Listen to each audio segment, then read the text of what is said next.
Peace, y'all. Now I'm going to be breaking down Nahum chapter 2. In Nahum 1, God declares judgment and promises deliverance for his people. In chapter 2, God's prophecy continues, and it vividly describes the destruction that Nineveh undergoes. He that dasheth in pieces is come up before thy face. Keep the munition, watch the way, make thy loins strong, fortify thy power mightily.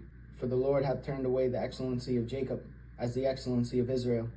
For the emptiers have emptied them out, and married their vine branches. Nahum warns Nineveh to prepare for battle, but their efforts will be useless, because God has come to restore Jacob and Israel and their suffering from the oppression under Assyria. This reveals God's protection of his people and the reversal of the balance in power. The shield of his mighty men is made red, the valiant men are in scarlet. The chariots shall be with flaming torches in the day of his preparation, and the fir trees shall be terribly shaken.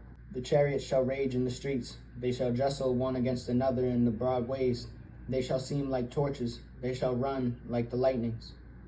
He shall recount his worthies, they shall stumble in their walk. They shall make haste to the wall thereof, and the defense shall be prepared.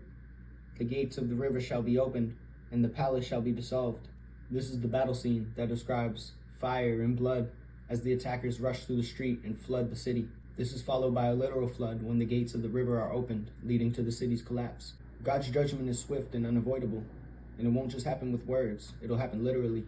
And Huzzab shall be led away captive, she shall be brought up, and her maids shall lead her as with the voices of doves, tabering upon their breasts. And Nineveh is of old like a pool of water, yet they shall flee away. Stand, stand, shall they cry, but none shall look back. Take ye the spoil of silver, take the spoil of gold, for there is none end of the store, and glory out of the pleasant furniture.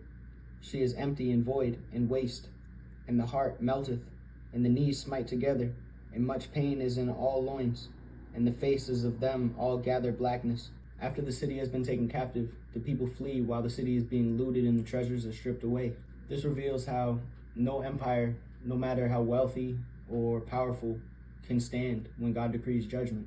Where is the dwelling of the lions, and the feeding place of the young lions, where the lion, even the old lion, walked, and the lions whelp, and none made them afraid? The lion did tear in pieces enough for his whelps, and strangled for his lioness, and filled his holes with prey, his dens with raven. Behold, I am against thee, saith the Lord of hosts, and I will burn her chariots in the smoke, and the sword shall devour thy young lions, and I will cut off thy prey from the earth, and the voice of thy messengers shall no more be heard.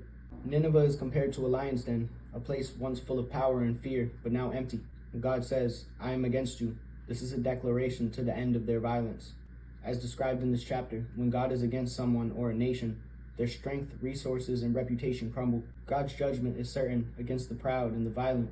The oppressor will not escape justice. God protects and restores his people even when the enemy feels unstoppable, because human power is nothing compared to God's authority.